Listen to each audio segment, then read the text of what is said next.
सभी को मेरा प्रणाम। आज मैं सोनी आप सबके सामने हिंदी ऑनर्स के सेमेस्टर 6 के विद्यार्थियों के लिए, जो कि हमारा एक विषय है जन संचार, उसको लेकर आई हूँ और उसके बारे में चर्चा करना चाहूँगी। तो जन संचार, पहले हम समझते हैं इसकी परिभाषा, इसका परिचय जानते हैं कि जन संचार है क्या, किसे कहते हैं जन संचार। तो यह शब्द से ही साफ पता चल रहा है कि जन अर्थात व्यक्ति, लोग, संचार यानी कि संचरण करने वाला यानी विचरण करने वाला, कि जब व्यक्ति एक व्यक्ति से दूसरे व्यक्ति तक जो सूचनाओं का आदान प्रदान होता है, हम उसे ही जनसंचार माध्यम कहते हैं। लोगों तक सूचनाएं पहुंचना, एक जानकारी को पूरे जन में, समुदाय में फैला देना, उसको ही हम जनसंचार कहेंगे। और आगे हम उसके माध्यमों के बारे में पढ़ेंगे, क्या क्या जनसंचार के माध्यम हैं, क्या उसका क्या स्वरूप है, क्या विशेषताएं हैं, इन सब को हम आगे पढ़ेंगे। तो पहले इसका परिचय जान लेना आवश्यक है कि जनसंचार से अभिप्राय एक या अनेक व्यक्तियों द्वारा बहुत लोगों या बड़े समुदाय तक बात पहुंचाना है। जैसा मैंने अभी कहा कि जन अर्थात व्यक्ति, संचार यानी संचरण करने वाला।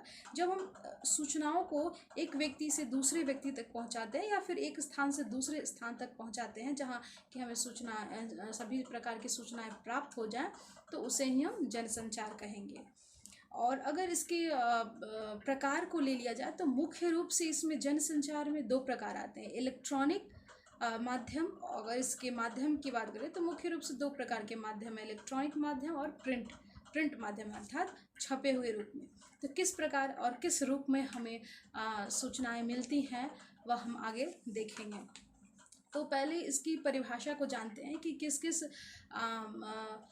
विद्वानों ने या महापुरुषों ने इसकी क्या क्या परिभाषाएं दी हैं, या उनके मतों से हम साफ समझ पाएंगे कि जनसंचार की और क्या परिभाषा हो सकती है। तो एनसाइक्लोपीडिया ऑफ कम्युनिकेशन के अनुसार विचारों एवं संदेशों के आदान प्रदान को संचार कहते हैं। बिल्कुल, विचार और संदेश, हमें किसी को अगर संदेश भेजना है तो हमें उसको एक जगह से दूसरी जगह करना ही पड़ेगा, ताकि हम उसका संचार कर सकें, उसको उस व्यक्ति तक पहुंचा सकें जिस तक हम पहुंचाना चाहते हैं। तो इस तरह एनसाइक्लोपीडिया ऑफ कम्युनिकेशन ने जनसंचार की एक परिभाषा दी। रॉबर्ट एंडरसन के द्वारा उन्होंने क्या परिभाषा दी, देख लेते हैं। वाणी, लेखन या संकेतों के द्वारा विचारों, अभिमतों अथवा सूचना का विनिमय करना संचार कहलाता है। बिल्कुल सटीक बात इन्होंने कही है कि वाणी, लेखन या संकेतों के द्वारा विचारों, अभिमतों अथवा सूचना का विनिमय करना ही संचार कहलाता है। डॉक्टर हरि मोहन के द्वारा क्या कहा गया है, देख लेते हैं। संचार एक जटिल प्रक्रिया का परिणाम है जिसके द्वारा एक व्यक्ति से दूसरे व्यक्ति के बीच अर्थपूर्ण संदेशों का आदान प्रदान किया जाता है।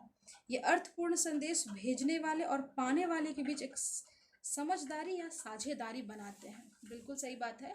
सबसे प्रमुख जो कारण या वजह है संचार की, कि एक व्यक्ति और देने वाला व्यक्ति और पाने वाला व्यक्ति, यह दो के जो इन दोनों के बीच का जो रिश्ता होता है, मुख्य रूप से वही संचार है, वही संचार कहलाता है। उन दोनों के बीच में जो एक समझदारी होती है, एक साझेदारी होती है, वह संचार का मुख्य उद्देश्य और कारण है। इसके प्रमुख कार्य क्या है ये देख लेते हैं। जानकारी, सूचना प्रदान करना, वैचारिक आदान प्रदान करना, भावनाओं को अभिव्यक्त करना, मनोरंजन करना, दूसरों तक अपने तर्क पहुंचाना, पारस्परिक समझ उत्पन्न करना, समाज में भाईचारा, भावनात्मक एवं सांस्कृतिक एकता उत्पन्न करना संचार के प्रमुख कार्य हैं। बिल्कुल, यह सभी बातें संचार के अंतर्गत आती हैं कि किस तरह हम जानकारियों को एक जगह से दूसरे जगह तक संचरण करने में सक्षम हैं।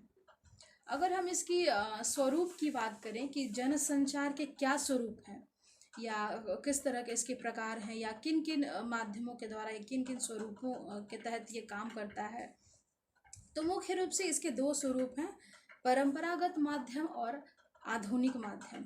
अर्थात कि सूचनाएं प्राप्त करने का जो तरीका है, अभी आधुनिक समय में हम जिस माध्यम से सूचना प्राप्त करते हैं, या पहले जब अब इतनी आधुनिकता थी नहीं, इतना विकास था नहीं, इतना वैज्ञानिक विकास हमने नहीं देखा था, तभी सूचनाओं का आदान प्रदान होता था, वो पारंपरिक माध्यम से होता था। क्या परंपरागत माध्यम है उसको देख लेते हैं।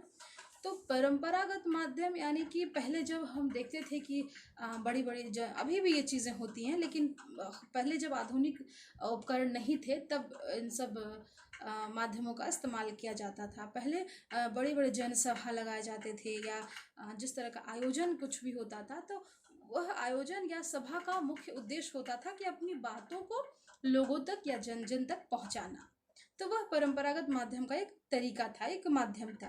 पहले मेले लगाए जाते थे, तो मेले के द्वारा भी लोगों का मेलों में जाना होता था, तो उस दौरान भी इसके उद्देश्य की पूर्ति होती थी। संचार, एक दूसरे से संचरण करना होता था, एक दूसरे से मिलना जुलना होता था, तो वह भी संचार का एक तरीका था।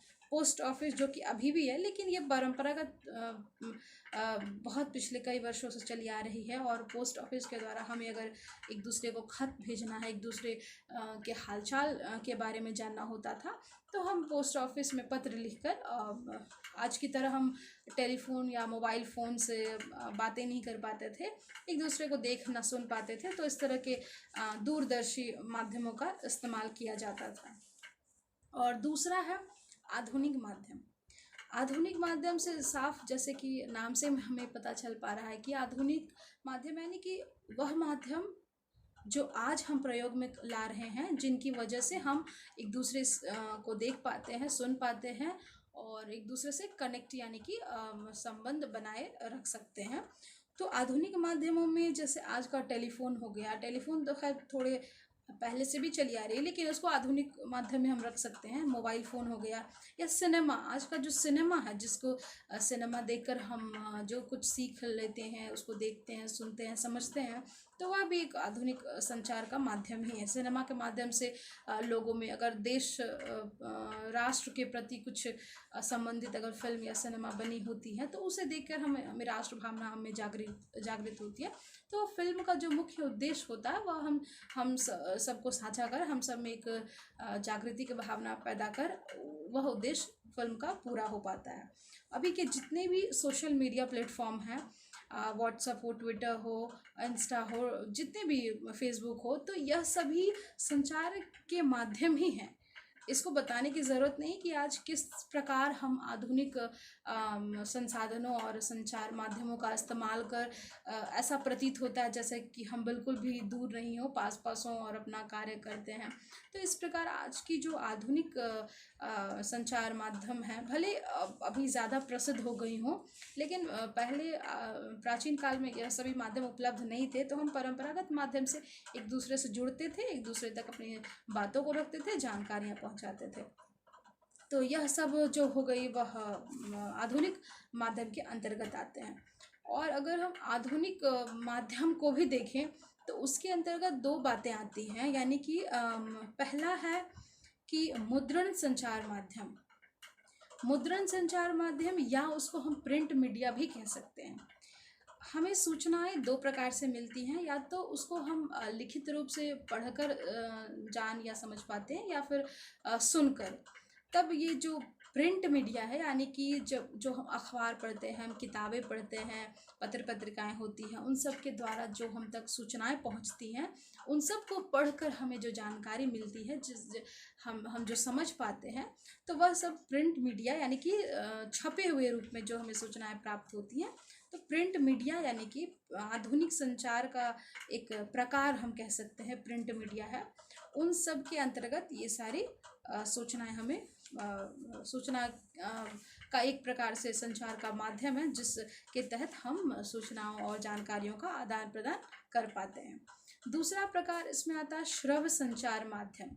श्रव्य से शब्द से साफ हो रहा है, श्रव्य अर्थात सुनना। जिस समाचार को या जिस जानकारी को हम सुनकर प्राप्त करते हैं, देखते नहीं बल्कि सिर्फ सुनकर प्राप्त करते हैं, तो वह श्रव्य संचार माध्यम के अंतर्गत आता है।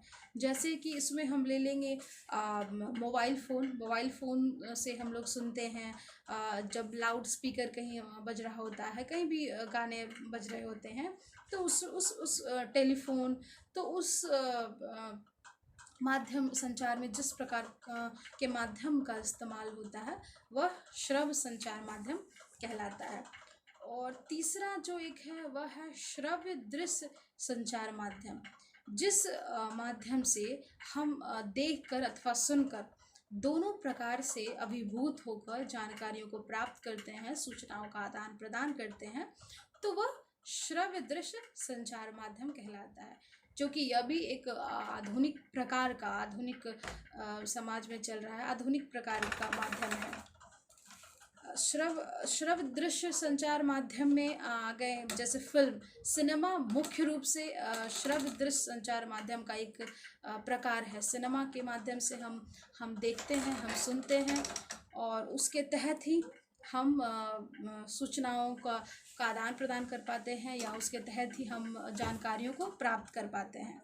तो सिनेमा या टीवी, कंप्यूटर, दूरदर्शन, खासकर टीवी में अगर टीवी की बात की जाए तो आज सिनेमा और टीवी दो ऐसे बड़े माध्यम हैं जिनके तहत हम जानकारियों अथवा सूचनाओं का आदान प्रदान करते हैं, एक दूसरे को समझने और सभी बातों को जानने और अनुभव करने का मौका मिलता है। और जनसंचार में सबसे मुख्य और जो महत्वपूर्ण यूँ कहें माध्यम है वह है इंटरनेट। और आज यानी कि अंतर्जाल, हिंदी में हम उसे अंतर्जाल कहते हैं। तो अंतर्जाल आज के आधुनिक युग की सबसे प्रमुख, महत्वपूर्ण एवं प्रख्यात कहें या विख्यात साधन है, जिसके तहत आज ऐसा विश्व का कोई ऐसा घर नहीं, कोई ऐसा बंदा नहीं जो कि जनसंचार माध्यम के रूप में इंटरनेट का इस्तेमाल नहीं करता हो। इंटरनेट के माध्यम से हमें घर बैठे हर सारी जानकारियाँ हम प्राप्त कर पाते हैं। और यह आज के आधुनिक युग का, आधुनिक समय का सबसे महत्वपूर्ण और प्रख्यात जनसंचार माध्यम है। तो इस प्रकार हमने देखा कि जनसंचार क्या है, जनसंचार के प्रकार, स्वरूप। तो मुख्य रूप से इसमें यही बातें साफ आती हैं कि जन यानी कि लोगों, व्यक्तियों तक हम अपने आप को किस तरह से व्यक्त करते हैं, और उनके द्वारा और हम अपने द्वारा एक दूसरे को समझने के लिए सूचनाओं का आदान प्रदान जो करते हैं। तो जनसंचार का मतलब ही होता है, जिसे अंग्रेजी में हम मास कम्युनिकेशन कहते हैं। तो मास यानी कि मास, बहुत सारे लोगों की भीड़, समुदाय, जन समुदाय तक कम्युनिकेशन यानी हमारा हमारा बोलना, हम उन तक जो अपनी बातें पहुंचाते हैं, वही जनसंचार कहलाता है। और यह आज के युग की सबसे महत्वपूर्ण बात है, क्योंकि जनसंचार के माध्यम के बिना हमारा अस्तित्व कुछ भी नहीं हो सकता। उम्मीद है आप सबको समझ आई होगी। नमस्कार।